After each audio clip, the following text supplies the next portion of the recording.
Good morning, everybody.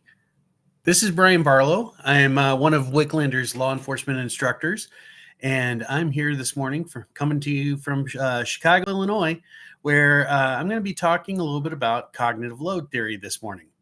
And cognitive load theory is pretty interesting. We talk about it a lot in our interviewing classes as a way of applying, if we put more cognitive load onto somebody, a suspect we're interviewing, a lot of times that makes it a lot more difficult for somebody to keep their story straight. So if they're coming up and they're trying to fabricate a fictitious story to tell you, it's very difficult for them to keep it going if they have an increased cognitive load. However, that's not our focus today. Today, we're going to be talking about how does the cognitive load actually affect the interviewer themselves, which is a very interesting concept here. Reason being, cognitive load is actually a theory that was derived for educational psychology. It was designed as a way of understanding the best way of teaching people, specifically kids, but basically understanding how the brain works in taking in and storing information, and the best way to aim what kind of information we're trying to push across, if that makes sense. So basically, you have three different types of memory. The first one's sensory memory, and that's what takes in everything that you see and do all the time. So that's what brings it in, and we've got it in basically a little bitty short term right there with us kind of information, and we then move it on to our next type of memory, which is working memory. Working memory is where you process through the information, try to gather as much understanding as you can. This may also be where you're repeating it, trying to lock it in for long-term memory. And that's basically called building schemas. And schemas are just chunks of information. So think about studying for a test. You're actually building schemas so you can then encode that into your long-term memory. With the working memory, we either take the memory we've got and transfer it to long-term memory, or we discard it. And then it just kind of goes on its way. Cognitive load effectively refers to the amount of difficulty or the amount of work that your working memory is doing at any given time, trying to take in and process all this information. There are three types of cognitive load. There's intrinsic cognitive load, and that's a baseline. That's just the normal cognitive load we have for taking in information and deciding whether or not to remember it. You have extrinsic cognitive load, which is or extraneous cognitive load, which is the ability to try to. It's about how information is presented. The more difficult manner in which the information is presented increases the cognitive load. And sometimes this is what we try to do with interviews and suspects. But generally speaking, that can be if you're learning something new for the first time, but they're teaching just beyond what you've got or where you're at, things like that. You might want to back it off. And that's what they do with educational psychology. You want to present the information in such a way that it makes it easy to process in the working memory. And then you've got germane cognitive load. This is what gives us the ability to automate the schemas and construct new skills and things like that. So a lot of our interviewing skills are constructed with germane cognitive load. So very interesting stuff.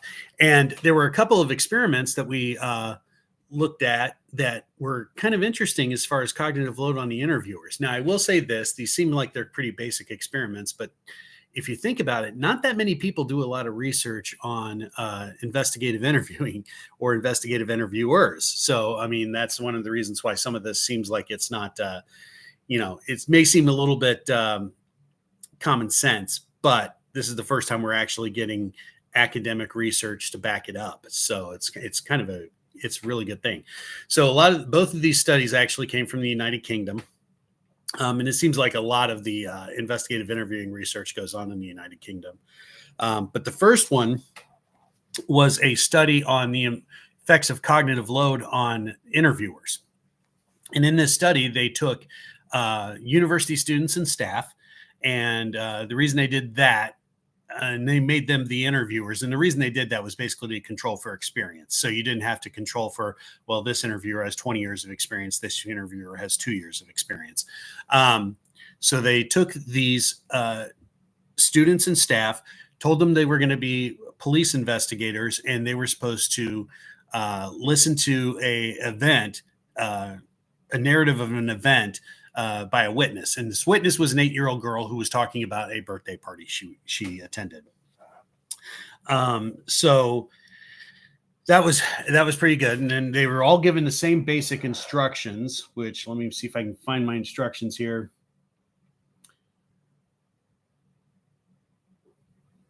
Well, basically it was just, can you listen, to this and listen to this account, and there will be questions asked afterwards. That was the basic instruction for all the interviewers. Then they broke them into 3 groups, and they had 3 different levels. They called it a no cognitive load level, which is the group that had just the instructions of listen to this and we'll ask questions afterwards.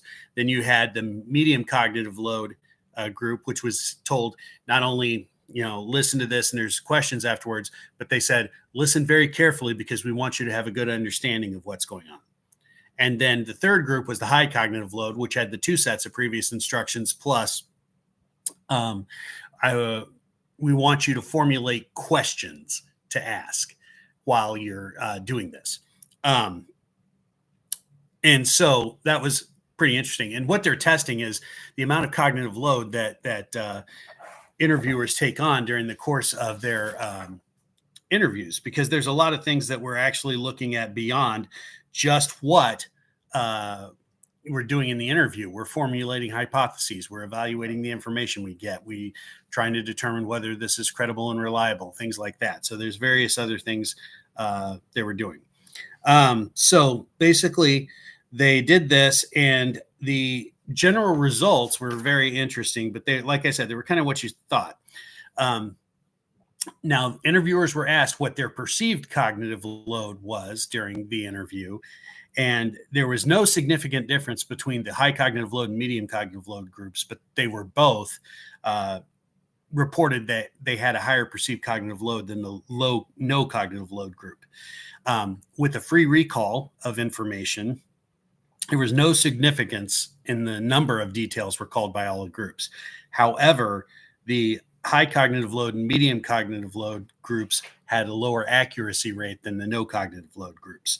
And with the cued recall, so the free recall was tell me as many things as you remember, and that's where they counted that up. And then the cued recall was specific questions. And accuracy was not significantly different between the high cognitive load and the medium cognitive load. It was also not really statistically different from the medium cognitive load to the low cognitive load, but the high cognitive load was significantly less accurate than the no cognitive load. So like I said, basically the theory here is the more cognitive load an interviewer is taking on by trying to evaluate things, more information they're trying to process, all that, the less the accuracy is. So that was basically the idea there. And it was pretty interesting stuff.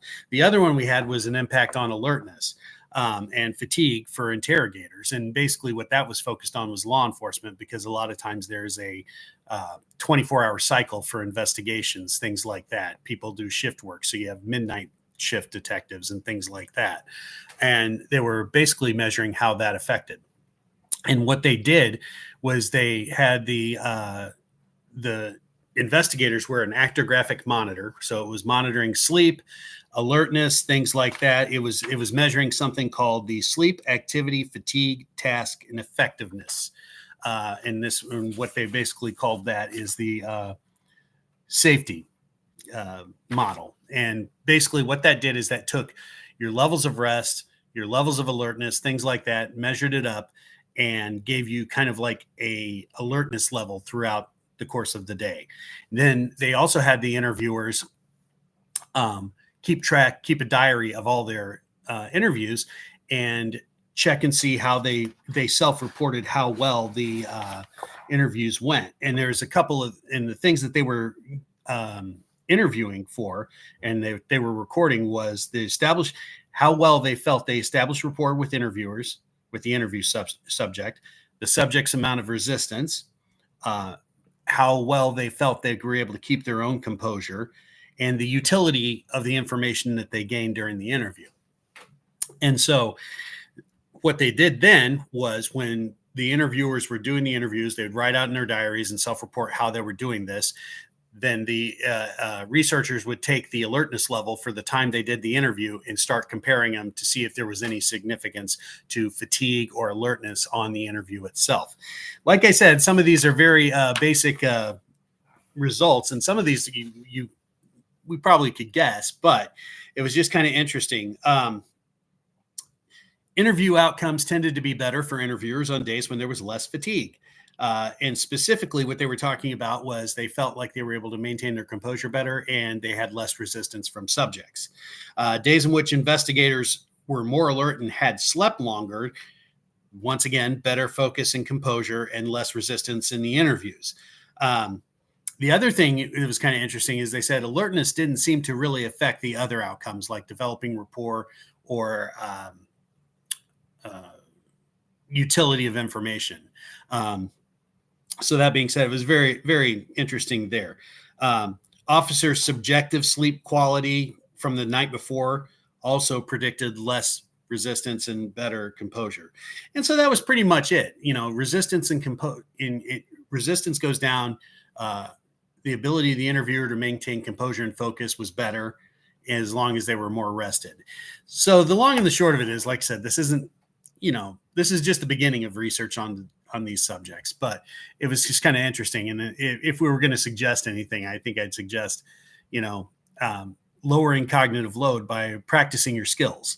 The more we're focused on, okay, do I need to give an empathy statement? Do I need to do something else? Do I need to give a summary of motives, things like that? As long as I'm focused on the ins and outs, it might be a little bit more difficult.